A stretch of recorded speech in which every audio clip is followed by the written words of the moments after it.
지금 현장에서 벌어지는 일부터 보겠습니다. 분양이 안 됩니다. 미분양이 쌓이고 있어요. 예전에는 어땠습니까? 아파트 짓기만 하면 팔렸죠. 근데 지금은 다릅니다.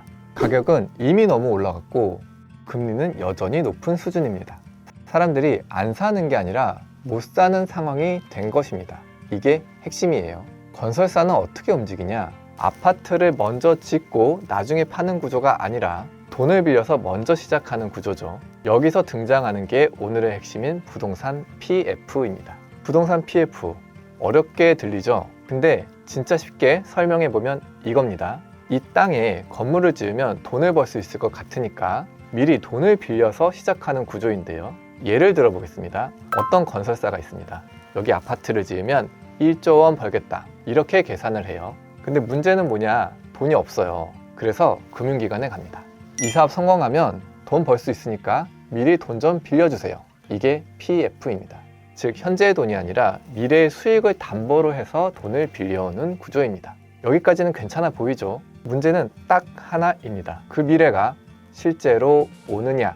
아파트가 잘 팔리면요, 아무 문제가 없습니다. 돈도 갚고 이익까지 남기 때문인데요. 하지만 실제로 안 팔리면요, 끝입니다.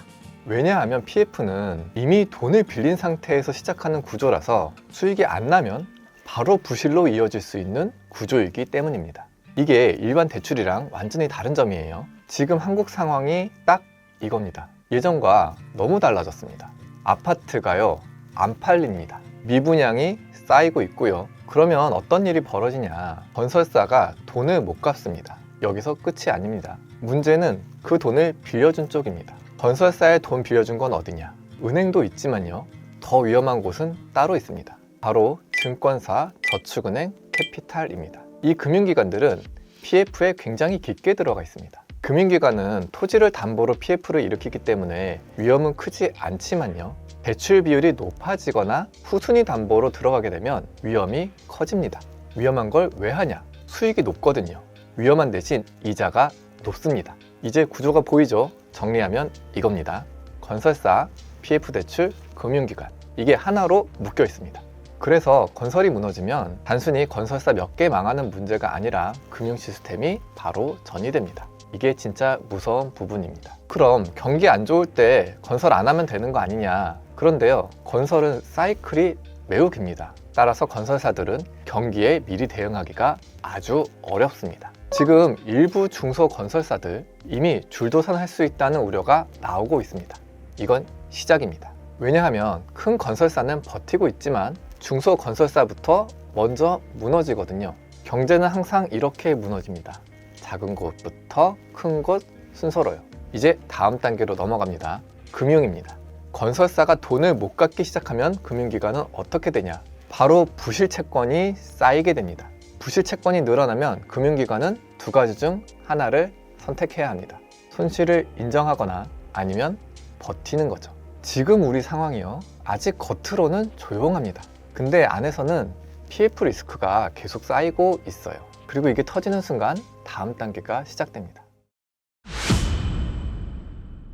지금까지 정리하면 건설이 흔들리고 PF가 막히고 금융기관에 부실이 쌓이고 있다. 여기까지는 업계 문제처럼 보일 수도 있어요. 근데 여기서부터 완전히 차원이 다른 문제가 시작됩니다. 금융이 흔들리는 순간 금융기관이 가장 두려워하는 건 하나입니다. 돈이 안 도는 상황. PF 부실이 늘어나면 금융기관은 대출을 줄입니다. 왜냐하면 이미 위험이 커졌기 때문인데요. 이걸 뭐라고 하냐면 신용 경색.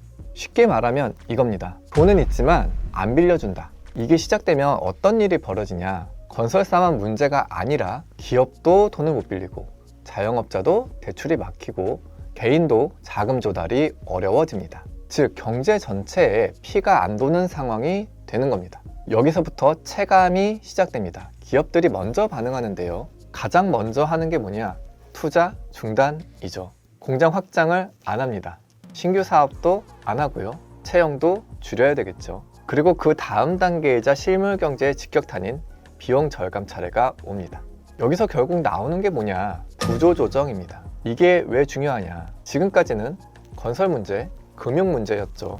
여기서부터는 일자리 문제로 바뀝니다. 고용이 흔들리는 순간 건설업은 단순히 건설사만의 문제가 아닙니다. 건설업은 무수히 많은 신경망을 가지고 있기 때문인데요. 자재업체, 철강, 시멘트, 인테리어, 운송, 하청업체, 이 많은 게 전부 연결되어 있습니다. 그래서 건설이 꺼지면 연쇄적으로 일자리가 줄어들 수 있는 겁니다. 그러니까 건설업 하나에 연결된 산업도 많고 건설업이 우리 산업에서 차지하는 비중도 큰 겁니다. 건설업이 무너진다는 건 한국 경제에 큰 적신호가 됩니다. 그리고 여기에 금융 경색까지 겹치면 기업들도 사람을 줄이기 시작하는 겁니다. 이 시점부터 사람들이 체감합니다. 경기가 안 좋다가 아니라 내가 위험하다. 이게 분위기를 바꾸는 겁니다. 소비가 무너지는 순간 사람들이 불안해지면 가장 먼저 하는 행동이 뭡니까? 돈을 안 씁니다. 소비가 줄어들면 자영업이 바로 타격을 받죠. 여기서 또 하나 중요한 게 있습니다. 한국 경제는 내수 비중도 약한데 부채 비중이 상당히 큽니다. 가계 부채뿐만 아니라 국가 부채, 기업 부채까지 함께 늘어나고 있는데요. 이게 무슨 말이냐? 빚으로 버티는 구조가 되어 있다는 뜻입니다. 그래서 소득이 조금만 흔들려도 바로 문제가 생길 수 있는 겁니다. 특히 요즘 같은 상황에서는 금리 부담과 대출 상환 압박, 생활비 상승, 이게 동시에 들어올 수 있습니다. 이게 쌓이면 어떤 일이 벌어지냐? 연체가 늘어나는데요. 그리고 연체가 늘어나면 금융이 다시 흔들립니다. 여기서 악순환의 구조가 완성되는 거죠. 이 상황을 한 줄로 정리하면 건설에서 시작된 문제가 금융, 고용, 소비, 다시 금융으로 돌아오는 구조가 되는 겁니다. 그야말로 악순환의 연속이죠. 이 구조가 한번 돌아가기 시작하면 끊기가 굉장히 어렵습니다. 여기서 중요한 포인트 하나, 많은 사람들이 이렇게 생각합니다. 그래도 한국 경제 괜찮은 거 아니야? 이 질문이 왜 나오냐? 아직 겉으로는 크게 안 터졌기 때문입니다. 근데 금융위기는 항상 이렇습니다. 조용하다가 한 번에 터진다. 2008년 금융위기 때도 그랬습니다. 그 전까지는 별일 아닌 것처럼 보였어요. 지금 지표가 좋다는 것을 부인할 수는 없는 사실입니다. 다만 우리는 그 와중에 벌어지고 있는 건설업의 위기와 부채의 증가에 관심을 가져야 합니다. 어느 순간 신뢰가 무너지는 순간이 올 수도 있습니다. 그때부터는 속도가 달라지는 겁니다. 그리고 그 신호가 뭐냐? 외국인입니다. 외국인 자금은 굉장히 냉정합니다. 이 사람들은 가능성보다는 리스크를 보고 움직이는 경향이 크죠. 그래서 조금이라도 이상하다 싶으면 바로 빠지려고 합니다. 이게 시작되면 어떤 일이 벌어지냐? 외국인이 빠져나가면 원화를 팔고 달러를 바꿔서 가져가죠. 그러면 달러 수요가 증가하면서 환율이 상승하게 됩니다. 근데 여기서 중요한 건 단순히 환율 상승만이 아닙니다. 환율이 올라가면 생기는 문제가 세 가지가 있는데요. 먼저 수입 물가 상승입니다. 원유, 원자재, 식량 전부 달러로 결제하고 사오죠. 그래서 환율이 오르면 물가가 바로 올라가는 겁니다. 그리고 기업 부담도 증가하는데요. 특히 달러 부채가 있는 기업, 수입에 의존하는 기업, 이쪽은 직격탄을 맞을 수밖에 없습니다. 마지막으로 시장 불안 심리 확대입니다. 환율이 올라간다는 건 외국인이 빠지고 있다는 신호로 볼 수도 있겠죠. 그래서 사람들 머릿속에 이렇게 박힙니다. 지금 위험한 거 아니야? 이게 공포를 만드는 겁니다. 여기서 마지막 단계, 개인 투자자입니다. 지금 한국 상황을 보면요. B2 규모가 굉장히 큽니다.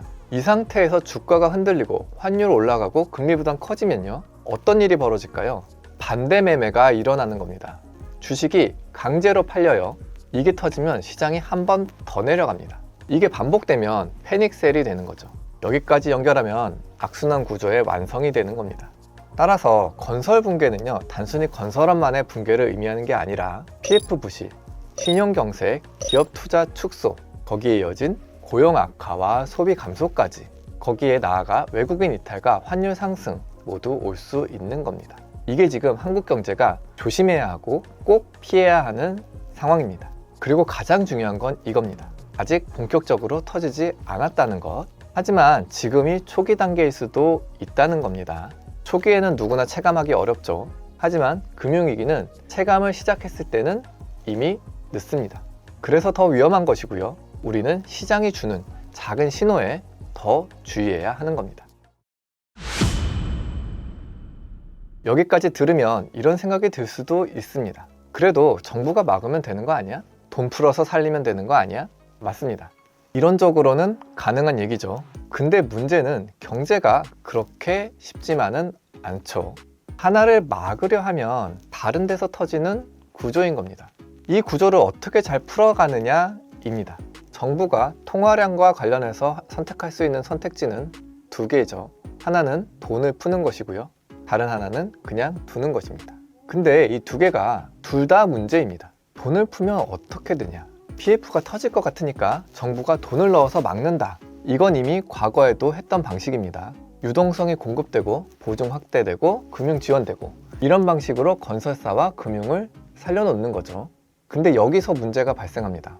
환율입니다. 돈을 푼다는 건 뭐냐? 시중에 원화가 많아진다는 뜻입니다. 그럼 어떻게 되냐? 원화 가치가 떨어집니다. 지금도 환율이 불안한데 여기서 돈까지 풀면 환율도 더 올라갈 수 있는 상황인데요. 이건 굉장히 위험한 시나리오일 수 있습니다. 왜냐하면 지금 상황은 외국인 자금도 조금씩 빠지고 있고 글로벌 불안도 큰 상태죠. 여기에 통화까지 약해진다. 이게 겹치면 외국인 입장에서는 이렇게 보일 수도 있습니다. 이 시장 위험하다. 즉 살리려고 돈을 풀었는데 오히려 환율을 자극해서 더 위험해지는 구조가 될 수도 있는 겁니다. 이게 첫 번째 딜레마입니다. 그럼 반대로 돈 안 풀면 되잖아 라고 생각할 수도 있는데요. 사실 이것도 역시 문제입니다.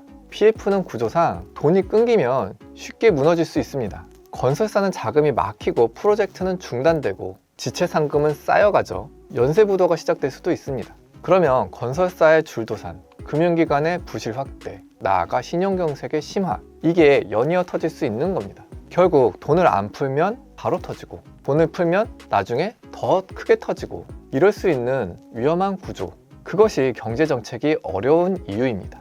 여기서 핵심 구조를 하나 더 봐야 됩니다. 왜 이런 일이 생겼냐? 단순히 경기가 나빠서가 아닙니다. 이건 구조의 문제입니다.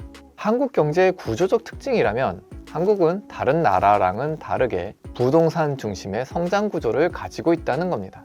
이게 무슨 말이냐? 집값이 올라야 소비가 살고 건설이 올라야 일자리가 생기고 부동산이 살아야 금융이 안정되는, 즉 부동산 중심의 경제를 이뤄왔던 거죠. 그래서 문제가 더 심각하기도 합니다. 미국은요, IT, 제조, 금융 등 다양한 축이 있지만 한국은 부동산이 흔들리면 나라 전체가 흔들릴 수 있는 약한 구조를 가지고 있죠. 그래서 정부도 쉽게 못 건드려 왔고요. 부동산을 잡으면 건설 산업에 악영향이 될 수도 있습니다. 반대로 부동산을 살리면요, 집값이 다시 오르고요, 세대 간의 불평등이 심화될 수 있는 거죠. 그리고 지금 시장을 조금 더 위험한 시각으로 조심스럽게 봐야 하는 이유, 예전이랑 다른 점이 하나 있습니다. 바로 우리의 부채 규모입니다. 지금 한국은 가계부채 많고 기업부채 많고 부동산 의존도가 높은 세 가지가 동시에 존재하고 있습니다. 이 상태에서 충격이 오면 완충이 어렵습니다. 예전에는 금리 낮추고 돈 풀면 경제가 다시 살아났는데요. 근데 지금은 금리를 낮추면 환율 상승에 압박이 있습니다. 반대로 돈을 풀면 물가는 올라갈 수 있죠. 쓸 수 있는 상태가 이러나 저러나 매우 제한된 상태라는 건데요. 그래서 시장이 보는 진짜 리스크, 겉으로 드러난 건 PF입니다. 근데 시장이 보는 시각은 따로 있습니다. 이걸 감당할 수 있느냐라는 질문입니다. 지금은 아직 버티고 있습니다. 근데 시장은 항상 한 발 앞서 움직이고 있죠. 조금이라도 부실이 커지거나 대응이 늦어지거나 신뢰가 흔들리면 그 순간 가속도가 붙을 수도 있습니다.